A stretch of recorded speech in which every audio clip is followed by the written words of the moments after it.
You're listening to the Medical School HQ podcast, online at medicalschoolhq.net, session number 16.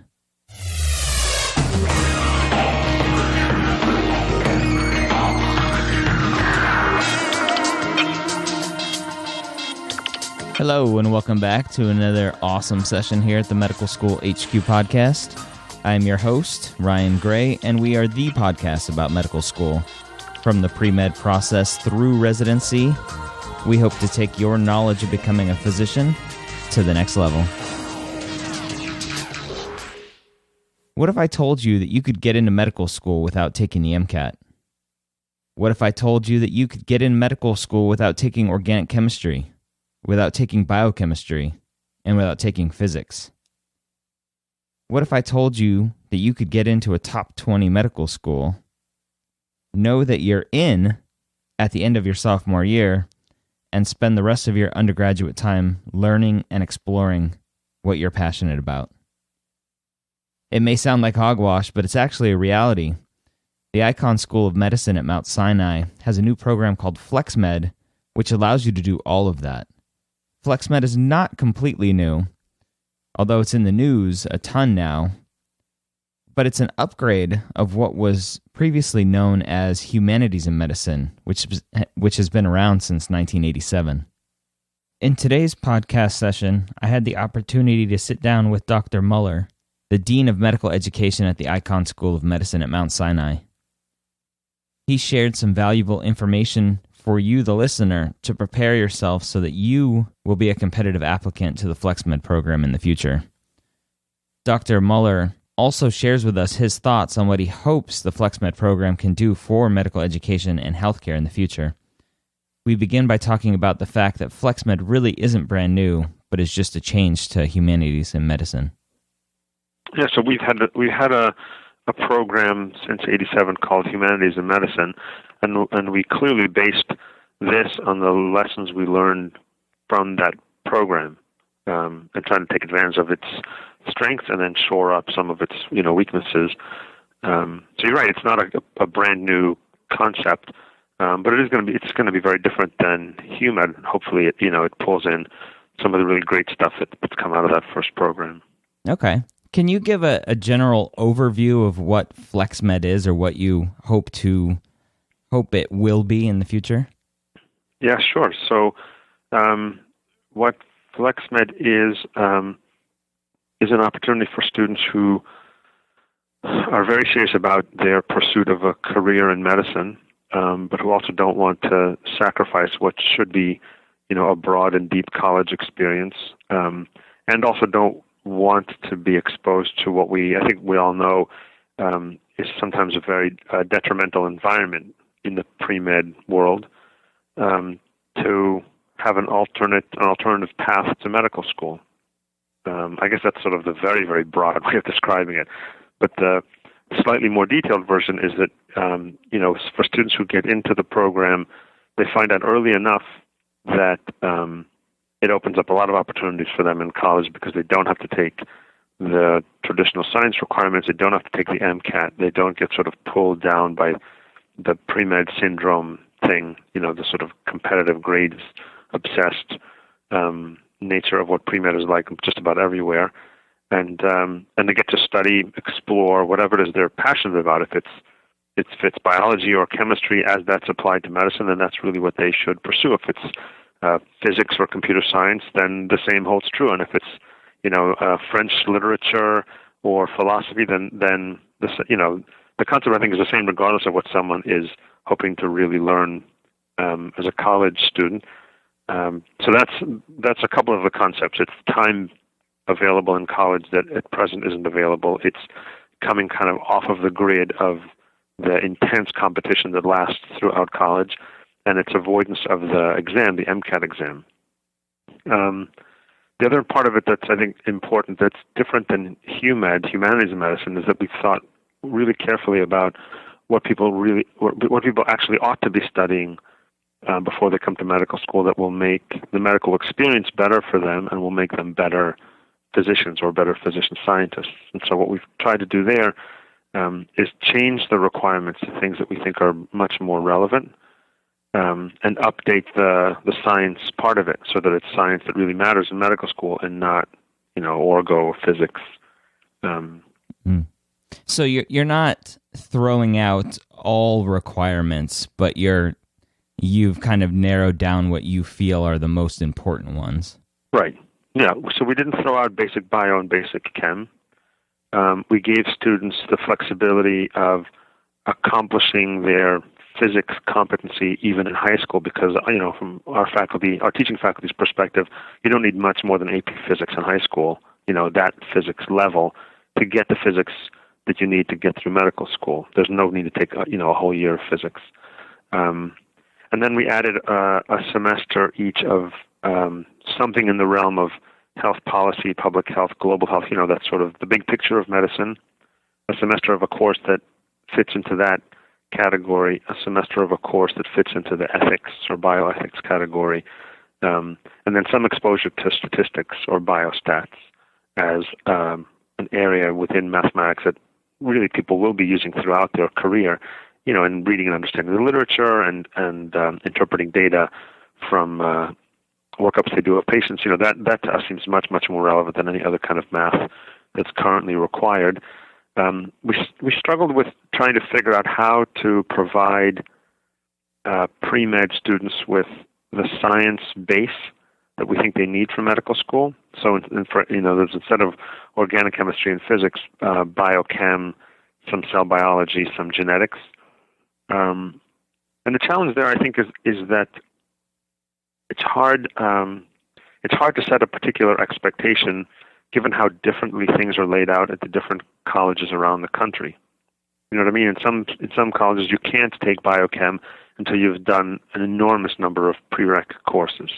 And in others, you can take. And so it's structured so differently. And I don't think that the universities are yet motivated to create courses in those areas that are geared towards someone who's headed to medical school as opposed to someone who's headed to a graduate degree, in biochemistry. So the way we decided to handle that is that for people who are going to pursue a science major anyway, they can certainly meet those requirements in their undergraduate years. But for people who are not going to pursue a science major, we'll provide them with a 6-week course that our faculty are putting together that will cover the basic, sort of the fundamentals of biochemistry, cell biology, genetics, and we'll prepare them for those first 2 years of medical school. Okay.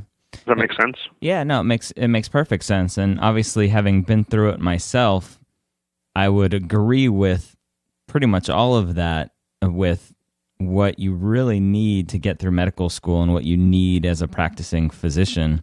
A lot of the pre-med requirements, all those check boxes that you have to check, that you've previously had to check, that you really don't use it and you don't need it. Right. And they're really not skills that you really build upon. The stuff that you've cut out, it seems like. Yeah, and it's a fascinating disconnect between people who've been through medical school, who I've yet to meet someone who says that organic chemistry was a pivotal part of it. Nobody. I won't be your first. Right, and yet at the same time, undergraduate institutions clearly haven't gotten that message, probably for a variety of reasons. And then, when we look at things like, the blog sites or comments that people post about a proposal like this, there are lots of people out there in society who, when they hear that a doctor may not have organic chemistry, they think of that person as a poorly trained doctor. I don't want to see a doctor who hasn't taken organic chemistry. So clearly, the some of the public, not all, probably not even most, but some of the public has bought into this concept of, how could you not take physics and be a doctor? I don't want to see a doctor like that. They're not going to know what they're talking about. And yet all of us in the profession think, physics?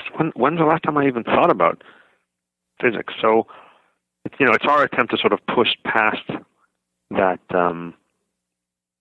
myth, I guess. Mm-hmm. Yeah. I wonder how much of that is just typical fear of change.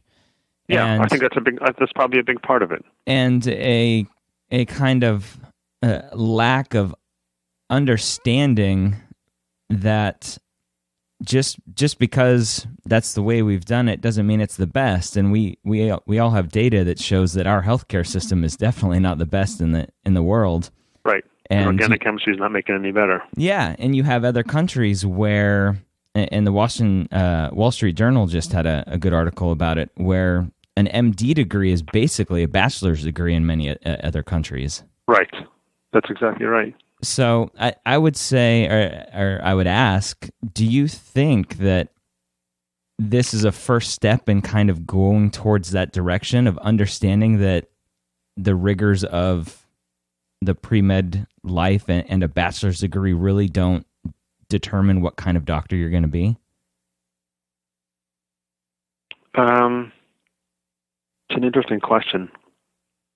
So say it again. Your question is the rigors of a pre-med life. So what it comes down to is, do you see in the future medicine in this country or medical school in this country going more towards what it is in Europe, in many countries in Europe, where it's more of straight out of high school. You've shown your competencies through high school. Okay, let's go get a medical degree. I find that to be a fascinating question, because anyone who thinks long and hard about why things are structured the way they're structured here has to think about systems in other countries. I mean, we're not the only ones producing doctors. We're also not the only ones producing brilliant doctors or brilliant scientists. We like to think that we're ahead of the curve, and we may be in some ways ahead of the curve in terms of things like innovation and discovery, maybe. But you're right, we're certainly not ahead of the curve in terms of provision of clinical care and meeting society's needs. So my take on that other system, and this is just totally a personal opinion, that could be way off, but societies like the ones in Europe, France, England, Germany, all of them that have that system, right, where right out of high school you enter medical school, their systems are based on I guess a meritocracy. I don't know if that's the right word to use, but they're based on an examination you take. Right? I don't know how familiar you are with the way school is structured there, but at the end of high school, you basically take an exam, and if you get above a certain score on that exam, then you have access to medical school or law school. And if you don't, you're out.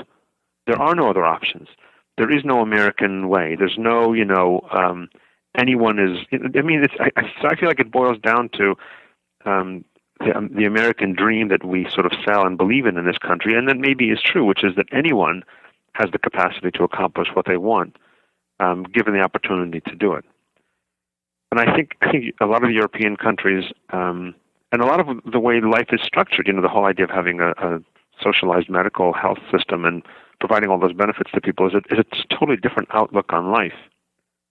So I don't think in this country we will ever come to the point where we will accept the fact that if your kid is not smart enough at the end of high school to nail that exam, they're just not going to be a doctor, period. Forget about it. And there are some exceptions to that in Europe, but they're really they're rare exceptions to someone who can get into medical school despite not having done that. And here I think people still really feel very strongly, they really believe that whatever it is you want to achieve, including being a physician, you should have the opportunity to do it whether you're the smartest person or not necessarily. Maybe you're the most creative person, not the smartest person. Maybe you come from an incredibly disadvantaged background, so it's taken you longer to get to the same place as someone else. Maybe you explored another field of interest or a different career, and then you did a pushback, and then you came back to medicine. And that's much more the way things are structured here, and I feel like it's aligned with that whole, American dream thing, where people rise up out of poverty or a new immigrant family and the first kid in college, and they get to have a shot at something like medical school as well. So that may be completely delusional on my part, but I feel like that drives the system there, where you can really skim the intellectual cream of the crop when they're finishing high school in Europe, and say, okay, we think you guys can make it. You get to go to medical school. Everyone else, yeah, you're just never going to have that opportunity. Yeah, that makes sense. I like that. With a somewhat decrease in the pre-med hard sciences, do you? Has it been your experience with the Humanities in Medicine program, and then moving forward, are students coming in shell-shocked with the amount of science that they have to know and a little bit. They have to get through? A little bit, yeah, a little bit. So that's interesting because that's one of the other lessons that we learned from the program. So what's happened historically over the years is that there's a range. Some people come in, they've all had the same exposure to science, which, as you said, is very limited. Despite that, some of them come in and they just sail right through this stuff. And some people do come in and they struggle in the beginning. And what we find is that after about the first semester, they get their bearings and they're pretty much on par with their peers. So on the one hand, we have seen that there's a little bit of that shell shock in the beginning, but that the recovery is pretty quick. And by the end of medical school, their academic outcomes are essentially indistinguishable from their peers. But the other lesson that we learned from that is that that we rely too heavily on the motivation, the determination, and the intellectual prowess of these kids to get through the system, and we didn't prepare them as well as we should have. So that's part of what drove us to say, you know what, we need to do something that better prepares these FlexMed kids for medical school without drowning them in science, much of which is irrelevant, but giving them a good enough foundation. So that's where the idea came to provide a 6-week course that was going to expose them to biochemistry and cell biology and some genetics and avoid some of that shell shock. Okay.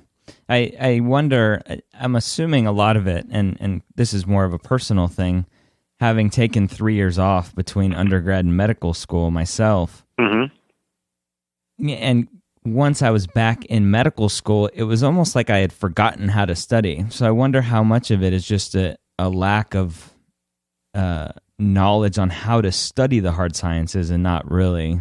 Yes, you're absolutely right. And it's not, for these students, it's not a long gap like the one you described, but it's because it was a humanities program, they were used to studying material in a very, very different way. I mean, the way they process information, the level of discussion and give and take in humanities majors, exams or essay exams, and all of a sudden you're giving them an enormous amount of material that A, they have to memorize, B, they have to regurgitate on a multiple choice exam, and they may not have ever taken multiple choice exams in their humanities major. So that you're absolutely right. That structure of learning left them at a little bit of a disadvantage, and then they just sort of picked up the routine and figured it out.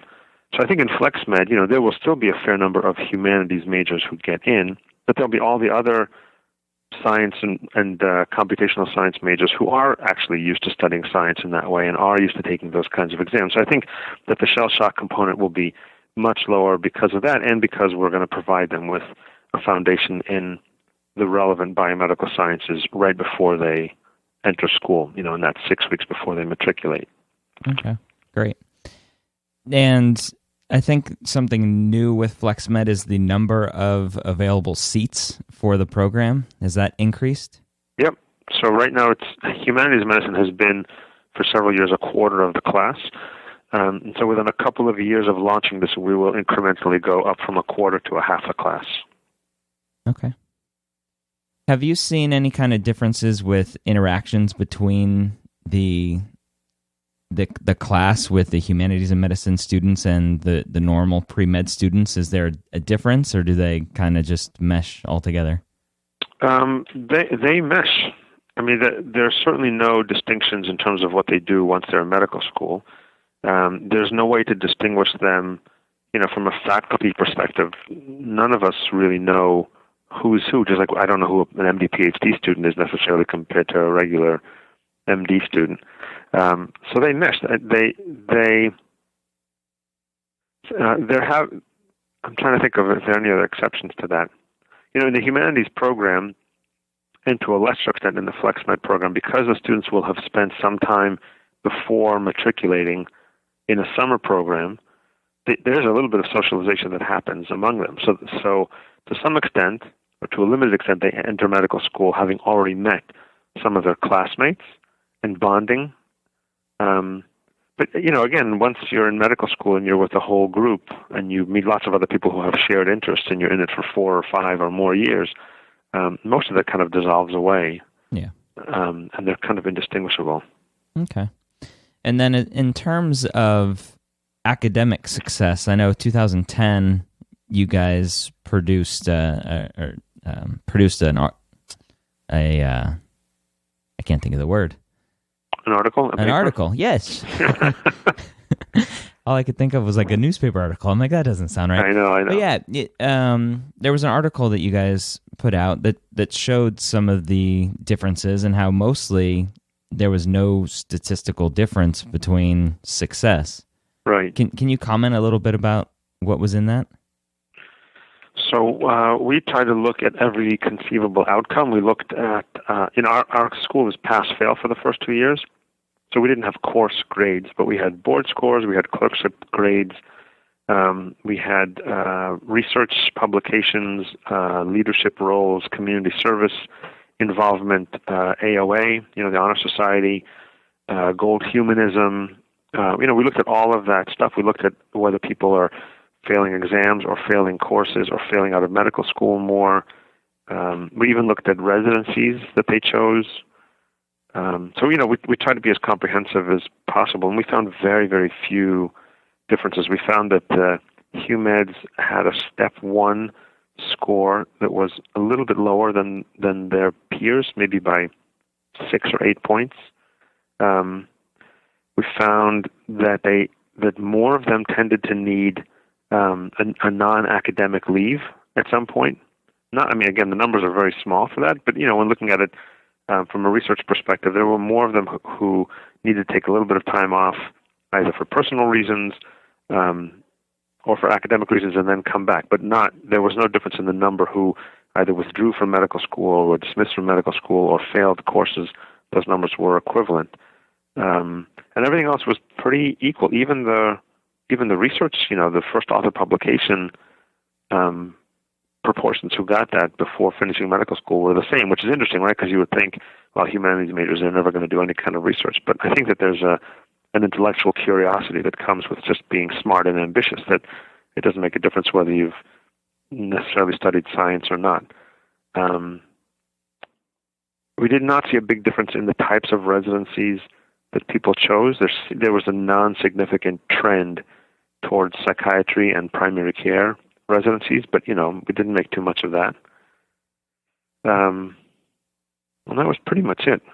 Okay, so I think the biggest answer in that for me would be students that don't have that hard sciences background coming in, going through a year of medical school and realizing that they don't like it. So there isn't that significant withdrawal from medical school, you're saying? Correct. And that's because, between the time they're accepted and the time they come, they have a chance to think about it. We keep in touch with them over the course of the years. We encourage them to take a year off, even 2, if they have something really valuable to do. So we've sort of built in the opportunity to be very thoughtful about whether it's the right, because, the last thing we want, obviously, is to have someone come who's having second thoughts. Okay, so to build on that, what is your dropout rate before they start medical school? Somebody that's accepted and then... Oh, it's less than 5%. Okay. I would say 5% or less, somewhere in that very, very small range. Okay. And is there a typical reason why they're withdrawing? I think the typical reason when it happens is that they just decide that medicine isn't really it for them after all. Okay. And that's probably for lots of, personal reasons or intellectual interest reasons. We never really delved further than that. But it has not been a dropout rate because people have fallen apart as undergraduates or, or anything else related to their performance. It's just people who have had time to think about it and say, you know what, I really don't think this is the right thing for me to do. Okay. And that's good. For us, obviously, that's a good outcome. The last thing you want is someone who has made that decision after, paying 2 years of tuition in medical school, and all of a sudden they say, oh my God, I'm in the wrong place. I don't want to do this. They're better off figuring that out before they come. Okay. Who's for a pre-med student out there, who's the the ideal applicant that you like to see for this program? I don't know. That's a good question. What are you looking for in the application? So I think some of the aspects of what would make an ideal applicant include someone with a great degree of certainty, right, that they want to do it. So if someone's on the fence, it's not only not a good idea for them, but they're going to come to an interview and they're going to sound like they're on the fence, and that's just not going to fly. So it's someone who's given a fair amount of thought to wanting to do medicine and feels confident in their commitment to the field. That's number one. Number two, I think a really important distinguishing feature is someone who has also thought carefully and can articulate what they're going to do with their education. So, there's the sort of classic question of why you want to be a doctor, and people tend to ask that. But I think the more important question for this cohort is, okay, so you're going to get in, you're going to have 2 years of college now, 2 full years where you can study really whatever you want. What are you going to do with that time to make it most valuable? And if you're going to take a gap year, or two, how does that fit in? And then the question that follows that is, that's terrific. So why is that going to make you a different or better doctor or scientist? So it's the applicant who can come in, and again, in an interview, you can be an applicant who describes that incredibly well. You're not signing a contract to do it. If you change your mind in terms of what you want to study or how you want to study or why, it's perfectly legitimate.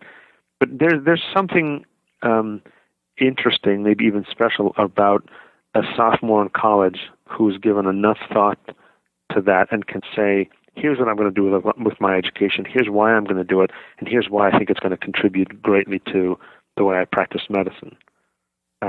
So that's a big thrust of the application, the essay they have to write and what the interviewer is going to want to hear from them. And you probably, since you've thought about this a lot, you probably wouldn't be surprised to hear me tell you that is very often the distinguishing feature. Because you could take kids who've gotten a perfect SAT score, but they really don't have a sense of direction in terms of what they want to do and why that's value added. And that doesn't make them a bad person, because it may be that 6 months or a year later, once they've had a chance to mature a little more, they totally get it. But that's a big part of what we're looking for. There are lots of other important characteristics: people who are innovative and creative, people who are ambitious but resilience. There are a lot of other things that you could put on the list. But I think the ability to articulate that and to demonstrate how well you've thought it through is a really important feature for us. Okay, interesting. And so it's something that has to come through in a strong essay or personal statement. Exactly. Okay. Going forward, there's obviously, I think every other day there's a new statistic coming out about how unhappy physicians are. Right. And I wonder how much of that unhappiness is just the years and years and years of straight through grueling processes, and obviously residencies constantly changing. And I wonder what your take is on whether or not having the ability to kind of let these pre-med students go out and do what they're interested in will, on the other end, make them a little bit more complete, a little bit more happy.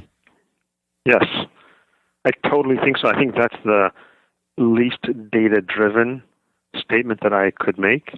But in my heart of hearts, I believe that if you create a system where people aren't burned out before they've even gotten to medical school, then potentially two things will happen. Number one, hopefully they'll be less likely to be burned out at any time of, during their training or career.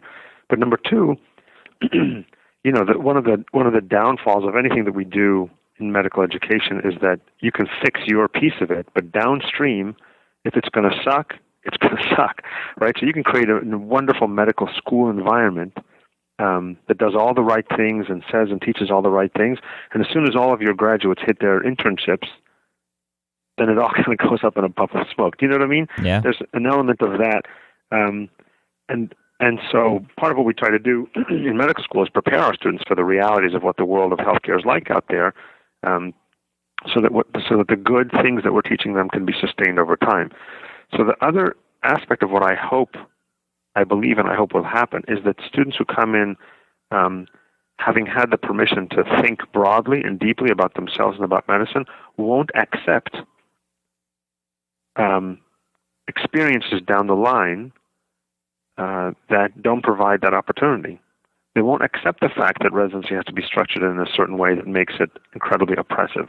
And they won't accept the fact that an experiment can only be done in a certain way because they've been taught to think more creatively. And they won't accept the healthcare policy ramifications that exclude people from being insured. And I think that so much of what we struggle with in medicine in terms of improving systems has to do with kind of just accepting the norms that we're exposed to. That if you are able to educate and train a group of people who don't necessarily accept it at face value, they can be the drivers of even more dramatic change. Now, that's very ambitious, and like I said in the beginning, that's not data-driven at all. But I feel like it's a nice thought experiment, at least, to say to these people, you haven't been forced to march lockstep with everyone else. You haven't been forced to accept the MCAT as the definer of your ability to get into medical school or not. So let's use some of that freedom and change things downstream. Whether it happens or not, I may be old and demented before. I hope it does. I hope so too. I think it's exciting to see what it might turn into. Yeah, outstanding. When are applications due for FlexMed? So we're actually working on the logistics of it now. My sense is that the applications will be open probably late October, beginning of November, and will be open for 2 or 3 months, probably closed around February, and then interviews will be in the spring, and students will get their answers by the summer of their sophomore year. So it'll be all sophomores who are applying. Okay, so that's a different change too. It was sophomores and juniors before, wasn't it? Correct. Okay. Correct. Well, folks, again, that was Dr. Muller from the Icahn School of Medicine at Mount Sinai. I hope you were able to get a lot of valuable information from what we talked about. And if you're a high school senior out there or a college freshman and you absolutely know that you want to go into medicine and be a physician, I think this program is a wonderful program for you to apply to. It lets you follow what you're passionate about outside of medicine, but also lets you go to medical school and lets you have that comfort of knowing that you have already been accepted so that you can kind of relax a little bit, get outside of the pre-med gunner mentality and live your life. If you're interested in applying to this program, or if you know of any other programs out there that are similar, whether or not there's a 7-year BA or BS MD program, let us know. I'd be interested in hearing from you if you go to medicalschoolhq.net/session16 and leave a comment there on the post and let us know what you think.